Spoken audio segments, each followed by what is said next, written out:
So one of you guys had requested basically to video this. I didn't video the whole thing, but basically your radiator has two bolts here, and on the other side, you take those bolts out, which are here and here. And then this is the shroud that's on the front. It's got these bolts here that hold it on to the radiator, and that's between the fan and where it seats down in there. Now we blow our radiators out all the time, but look at this. You can still see dust built up in some of these spots. It's super important to keep that thing. Look at that one. Completely clogged. Majority of them are clear. You want to be able to see through it like that. But anyway, back to this. So once you get that off and you get down to this, I've blown it all off here. You got to take a pulley puller and put on this, which I'm about to do, and pull that off. It had a bolt in here. Here's the bolt. And that would just come in there, and I just took impact, took it off. Now put a pulley puller on there and pull that off. I can't remember last time if I had to take the fan off, but I don't think I do. I think I can get everything in there. You can see. Basically just left the fan on. To get the rest of the radiator off, I took the top radiator hose, and then took this loose, which is basically to keep when you throttle into it, it doesn't let the radiator go back to the fan.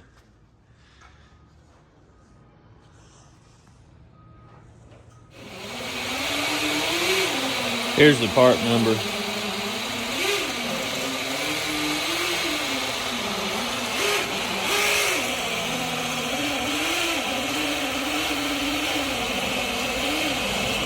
There's the seal. Pulley. I'll give you guys the satisfying part. I went around this and pried little parts here and little parts there. There you go.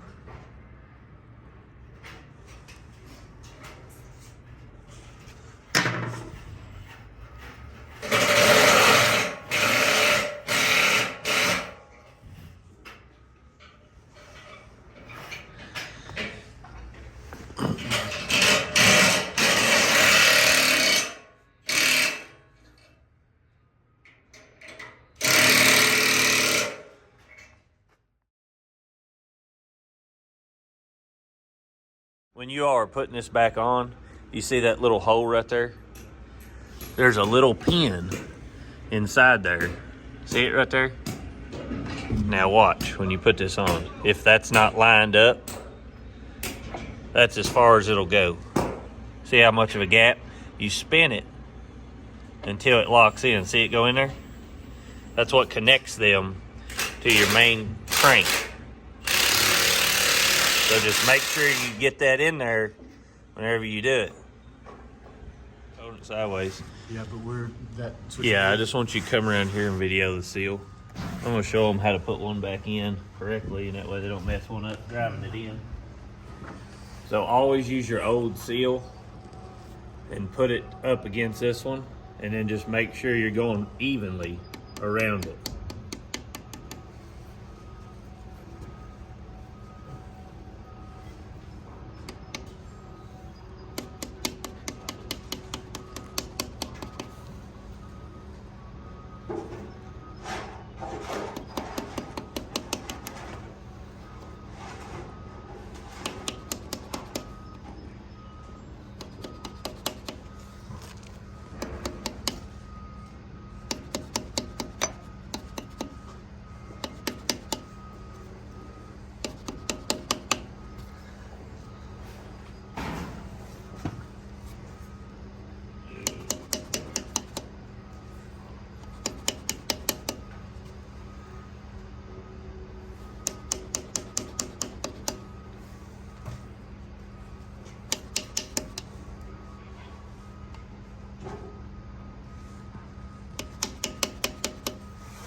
good.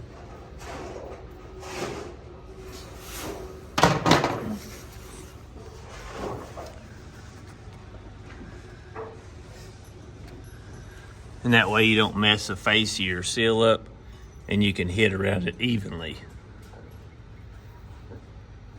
They come preloaded with grease. Now just gotta put it back together.